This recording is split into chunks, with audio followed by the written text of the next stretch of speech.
ಮಿತ್ರಾನಂದನ್ ಯಾವ ರೂಮಲ್ಲಿದ್ದಾನೆ? First floor ICU ನಲ್ಲಿದ್ದಾರೆ. ನಡಿ ಬನ್ನಿ.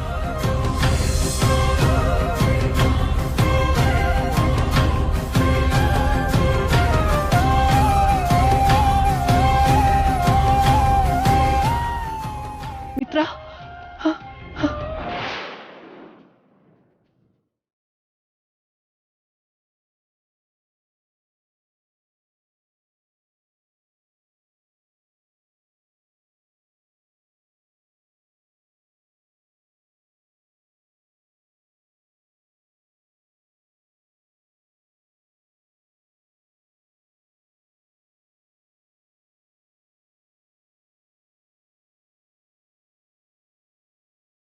Excuse me. ಡಾಕ್ಟರ್, ನನ್ನ ಮಗನ ಕಂಡೀಷನ್ ಹೇಗಿದೆ? ಹೇ ಇಸ್ ಆಲ್ ರೈಟ್. ಅವ್ರ ವೈಫಿಗೆ ಮೊದಲು ನೀವು ಥ್ಯಾಂಕ್ಸ್ ಹೇಳಬೇಕು. ಅವರು ಕರೆಕ್ಟ್ ಟೈಮಿಗೆ ಹಾಸ್ಪಿಟ್ಲಿಗೆ ಕರ್ಕೊಂಡು ಬಂದಿದ್ದಕ್ಕೆ ನಾವು ಟ್ರೀಟ್ಮೆಂಟ್ ಕೊಟ್ವಿ. ಇಲ್ಲಾಂದರೆ ತುಂಬ ರಿಸ್ಕ್ ಆಗ್ತಿತ್ತು.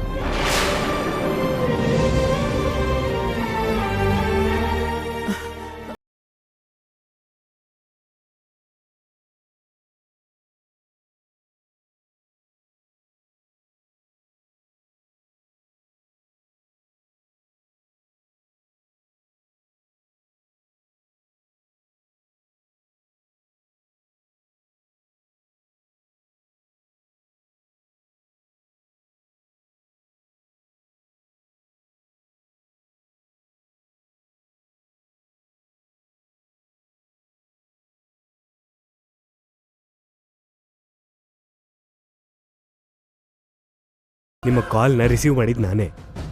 ತಗೊಳ್ಳಿ ಅಮ್ಮ. ಅಂಥದ್ದೇ ನಡೀತು. ಇಲ್ಲೇ ಹತ್ತಿರದಲ್ಲಿ ಒಂದು ಹೊಳೆ ಇದೆ, ಅಲ್ಲಿ ಮೊಸಳೆಗಳು ಕೂಡ ಇದೆ. ನಿಮ್ ಹುಡುಗ ಕಾಲ್ ಜಾರಿ ಹೊಳೆಲಿ ಬಿದ್ದಿದ್ರಿಂದ ಮೊಸಳೆ ಅವನ್ನ ಹಿಡ್ಕೊಂಡ್ಬಿಡ್ತು. ಅದನ್ನ ನೋಡಿದ್ ನಿಮ್ ಸೊಸೆ ಗಂಡನ್ ಪ್ರಾಣ ಉಳಿಸ್ಬೇಕು ಅಂತ ಒಂದು ಮರದ ದೊಣ್ಣೆ ಹಿಡ್ಕೊಂಡು ತಾನು ಕೂಡ ನೀರ್ಗೆ ಹಾರ್ಬಿಟ್ಲು. ಅಷ್ಟರಲ್ಲಿ ನಾವು ಬಂದು ನೀರ್ಗೆ ಹಾರ್ಬೇಡಮ್ಮ, ನಿನ್ನ ಪ್ರಾಣಕ್ಕೂ ಕುತ್ತು ಬರುತ್ತೆ ಅಂತ ಹೇಳಿದ್ರು ಕೂಡ ಹೇಗಾದ್ರೂ ತನ್ನ ಗಂಡನ ಪ್ರಾಣ ಉಳಿಸ್ಲೇಬೇಕು ಅಂತ ನೀರ್ಗೆ ಹಾರೇ ಬಿಟ್ಲು.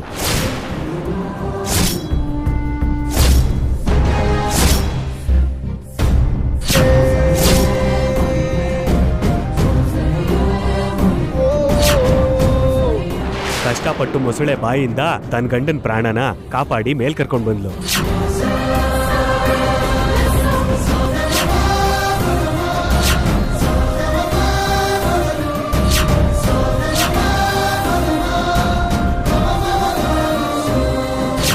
ಆದ್ರೆ ಮೊಸಳೆ ತಿರ್ಗಾ ಅವಳ ಕಾಲ್ ಹಿಡ್ಕೊಂಡ್ಬಿಡ್ತು.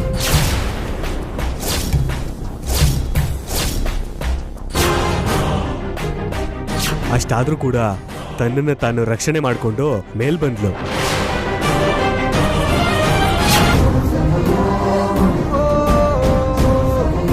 ಮೇಲ್ ಬಂದ್ಮೇಲೂ ಕೂಡ ಒಂದೇ ಮಾತು ಆ ಹುಡುಗಿ ಹೇಳಿದ್ದು, ತನ್ನ ಗಂಡನ ಕಾಪಾಡಬೇಕು, ತನ್ನ ಗಂಡನಿಗೆ ಏನೂ ಆಗ್ಬಾರ್ದು ಅಂತ ತುಂಬಾ ಒದ್ದಾಡ್ಬಿಟ್ಲು.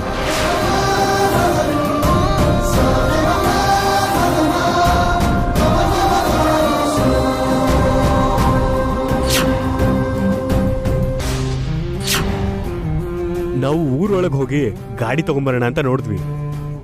ಅಷ್ಟರಲ್ಲಿ ತನ್ನ ಗಂಡನಿಗೆ ಏನಾಗ್ಬಿಡುತ್ತೋ ಅನ್ನೋ ಭಯದಿಂದ ಅಲ್ಲಿ ತಳ್ಳೋ ಗಾಡಿ ಇತ್ತು, ಅದರಲ್ಲೇ ತನ್ನ ಗಂಡನ ಹತ್ತಿಸ್ಕೊಂಡು ಬಂದ್ಬಿಟ್ಲು ಅವಳು.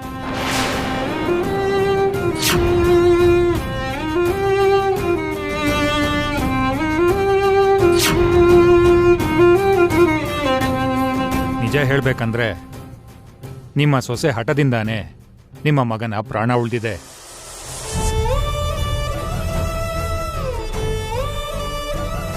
ಆಕ್ಚುಲಿ ಅವ್ರ ಕಂಡೀಷನ್ನೇ ಸರಿ ಇಲ್ಲ.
ಭಾಗ್ಯ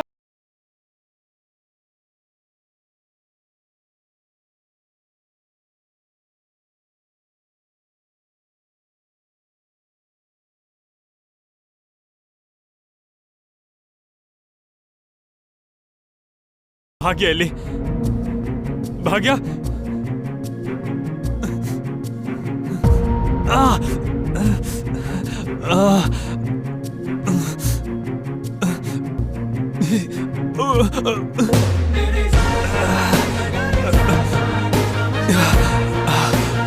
ಭಾಗ್ಯ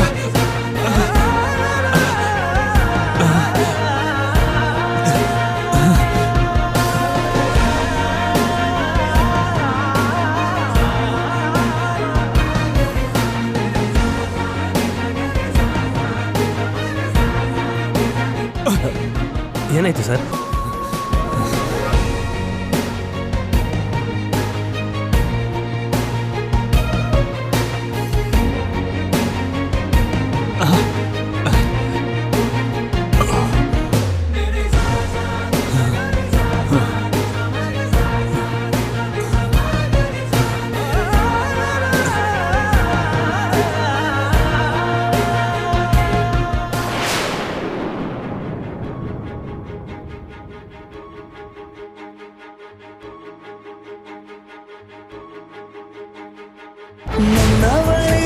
ನನ್ನವಳೆ ಪ್ರೀತಿಸುವಂದವಳೆ ಕೈ ತೊಳೆದು ಮುಟ್ಟುವಂಥ ಸುಂದರಿ ನನ್ನವಳೆ ಬೇರೇನೂ ಬೇಕಿಲ್ಲ ನೀನೇ ಬರ ನೀನಂದ್ರೆ ಸಡಗರ ದೂರದಲ್ಲೇ ನಿಂತು ಕಂಪಿಸುವ ಮಾತಲ್ಲೇ ಏಳು ಸ್ವರ ಆನಂದದ ಆಲಾಪನ ಸನಿಹ ರೋಮಾಂಚನ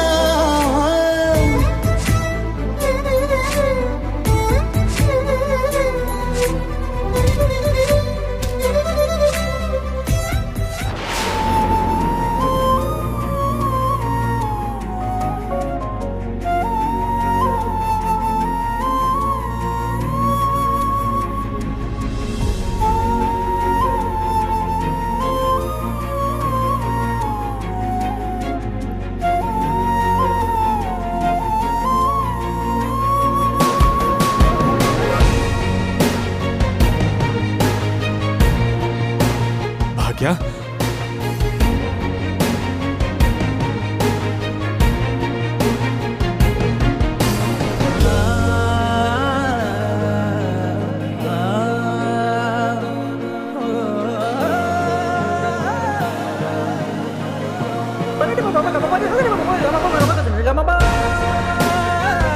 ಭಾಗ್ಯ ಸರ್ ನೀವ್ಯಾಕಿಲ್ ಬರಕ್ ಹೋದ್ರಿ?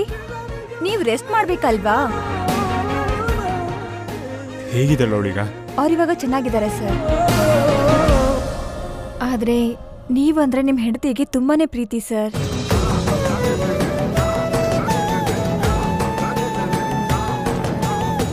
ಅದಕ್ಕೆ ತುಂಬಾನೇ ಕ್ರಿಟಿಕಲ್ ಕಂಡೀಷನ್ ಇದ್ರೂ ಕೂಡ ನಿಮ್ಮನ್ನ ಎಲ್ಲಿ ಕರ್ಕೊಂಡು ಬಂದ್ರು. ಅವರು ಕರ್ಕೊಂಡು ಬರ್ದೇ ಇದ್ದಿದ್ರೆ ನಿಮ್ಗೆ ತುಂಬಾನೇ ರಿಸ್ಕ್ ಆಗಿರೋದು ಸರ್. ಅದಷ್ಟೇ ಅಲ್ಲ ಸರ್, ಆಗ್ಲಿ ಅವ್ರಿಗೆ ಪ್ರಜ್ಞೆ ಬಂದಾಗ ಹಣೆಗೆ ಸಿಂಧೂರ ಇರ್ಲಿಲ್ಲ. ತನ್ನ ಗಂಡಂಗೆ ಏನೋ ಆಗಿದೆಯಾ ಅಂತ ತುಂಬಾನೇ ಹೆದರ್ಕೊಂಡ್ರು ಸರ್.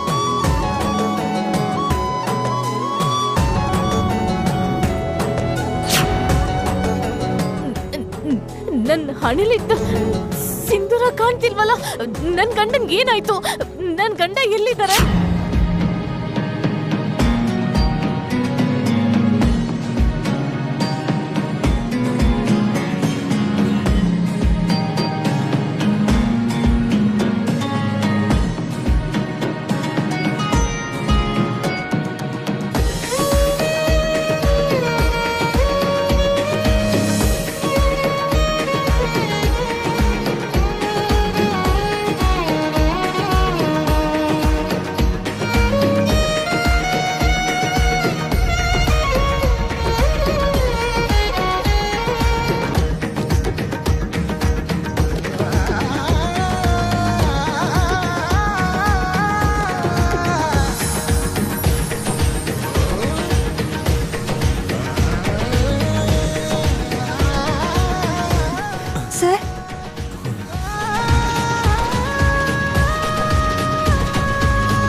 ಅವ್ರಿಗೇನೂ ಆಗಿಲ್ಲ.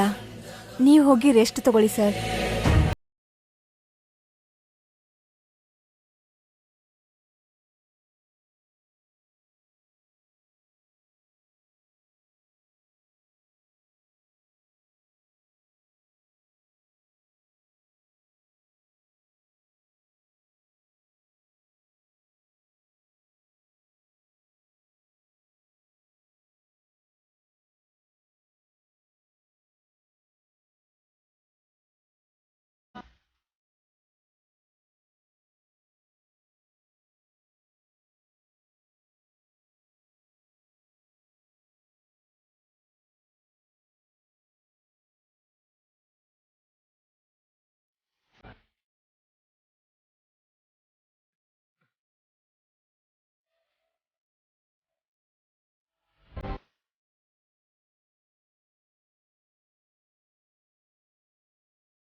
ದೊಡಮ್ಮ, ನೀರು ಕುಡೀರಿ.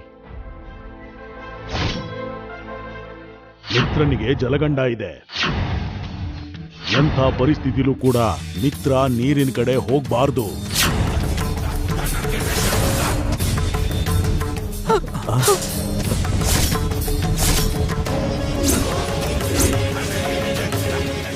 ಅರವಿಂದ, ಏನಾಯ್ತು?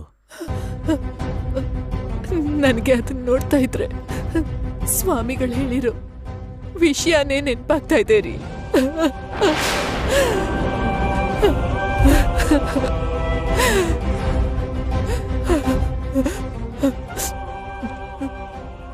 ಯಾವ್ದು ನಡಿಬಾರ್ದು ಅಂತ ಹೆದ್ರಿದ್ನು, ಅದೇ ನಡೆದೋಯ್ತು.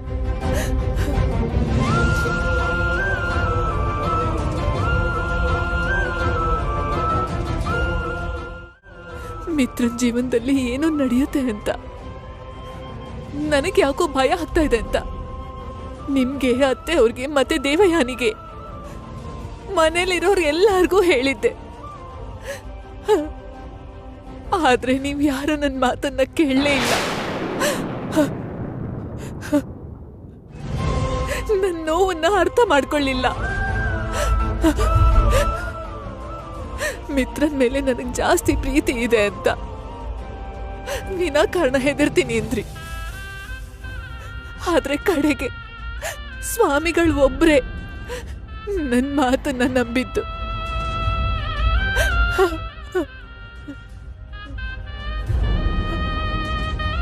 ಈ ತಾಯಿ ಭಾವನೆಗಳನ್ನ ಅರ್ಥ ಮಾಡ್ಕೊಂಡ್ರು.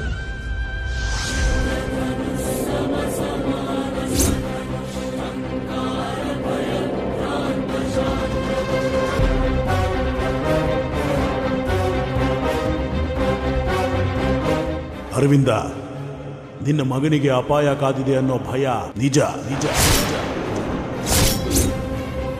ಮಿತ್ರ ಹುಟ್ಟಿದ ನಕ್ಷತ್ರದ ಪ್ರಕಾರ ಅವನಿಗೆ ಮಾರ್ಕಂಡೇಯ ದೋಷ ಇದೆ.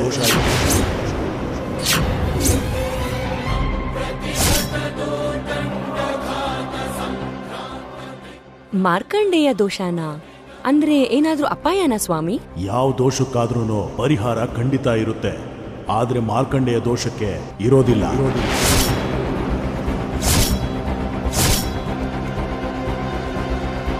ಆ ದೋಷದ ಪ್ರಭಾವ ಹೇಗಿರುತ್ತೆ ಅಂದ್ರೆ, ಗರಿ ನೆರಳು ಭೂಮಿನ ಆವರಿಸ್ಕೊಂಡ ಹಾಗೆ ಸಾವು ಮಿತ್ರನ್ನ ಆವರಿಸ್ಕೊಳ್ಳುತ್ತೆ. ಆ ದೋಷ ಇರೋಂಥವ್ರು ಅಪಾಯದಿಂದ ಪಾರಾಗೋದು ಅಷ್ಟು ಸುಲಭ ಅಲ್ಲ.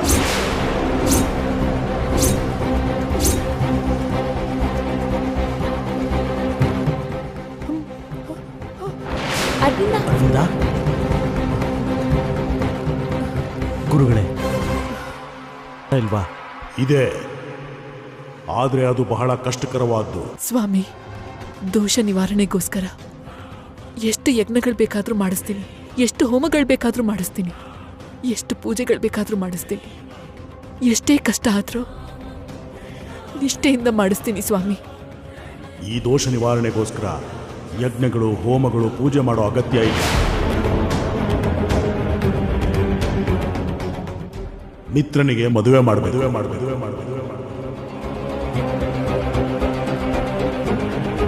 ನೀವು ತುಂಬ ಕಷ್ಟ ಅಂತ ಹೇಳಿದ್ರಿ. ಮದುವೆ ತಾನೆ. ನನ್ನ ಮಗನಿಗೋಸ್ಕರ ಎಷ್ಟೋ ಜನ ಹುಡುಗಿರು ಕಾಯ್ತಾ ಇದ್ದಾರೆ.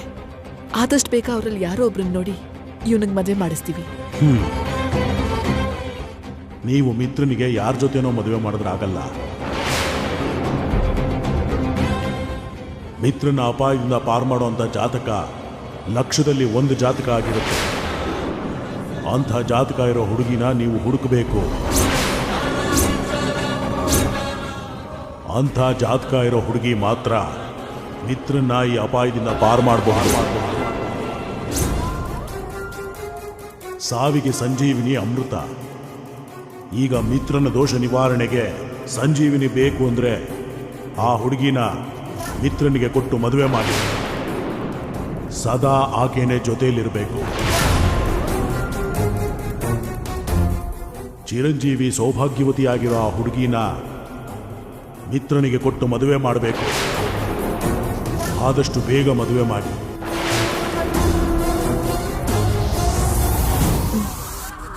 ಸರಿ ಸ್ವಾಮಿಗಳೇ.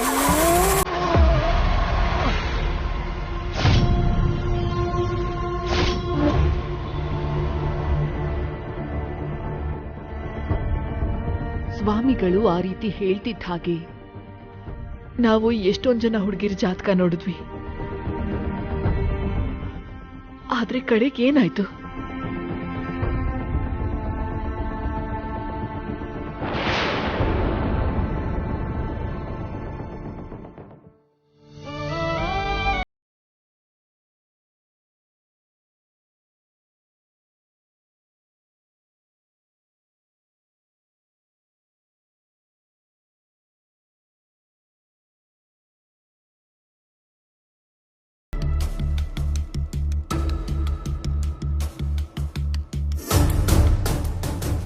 ಇಲ್ಲಿರೋ ಯಾವ ಜಾತಕನೂ ಪ್ರಯೋಜನಕ್ಕೆ ಬರಲ್ಲ.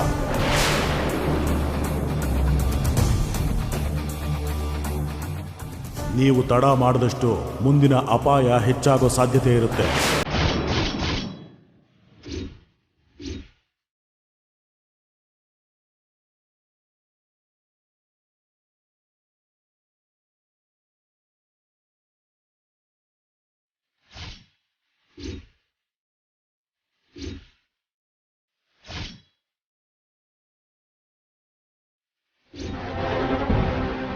ಸ್ವಾಮಿಗಳೇ, ಏನಾಯ್ತು? ಯಾಕೋ ನಿಮ್ಮ ಮುಖದಲ್ಲಿ ಗೊಂದಲ ಕಾಣ್ತಿದೆಯಲ್ಲ? ತ್ರಿವಿಕ್ರಮನಂದನ, ಮಾರ್ಕಂಡೇಯ ದೋಷ ಲಕ್ಷಕ್ಕೊಬ್ಬರಿಗೆ ಮಾತ್ರ ಬರೋದು. ಇಂಥ ಜಾತಕದವರಿಗೆ ದೋಷದ ಪ್ರಭಾವ ಇದ್ದಕ್ಕಿದ್ದಂತೆ ಬದಲಾಗ್ತಾ ಇರುತ್ತೆ. ಯಾವಾಗ ಎಂಥ ಅಪಾಯ ಬರುತ್ತೆ ಅಂತ ನಾವು ಹೇಳಕ್ಕಾಗಲ್ಲ. ಮಿತ್ರನ ಜಾತಕದಲ್ಲಿ ಈಗ ಅಗ್ನಿಯಿಂದ ಅಪಾಯ ಇದೆ.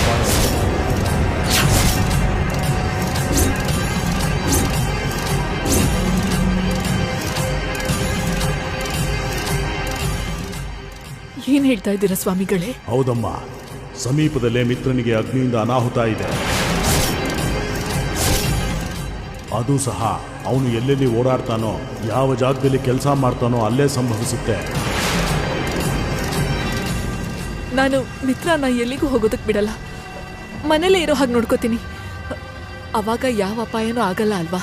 ನೀನು ತಡಿಬೇಕು ಅಂತ ಅನ್ಕೊಂಡ್ರು ಅದಕ್ಕೆ ನೀನೇ ಅಡ್ಡ ಬಂದರೂ ಸಹ ಆ ದೋಷದಿಂದ ಅನಾಹುತ ನಡೆದೇ ನಡೆಯುತ್ತೆ.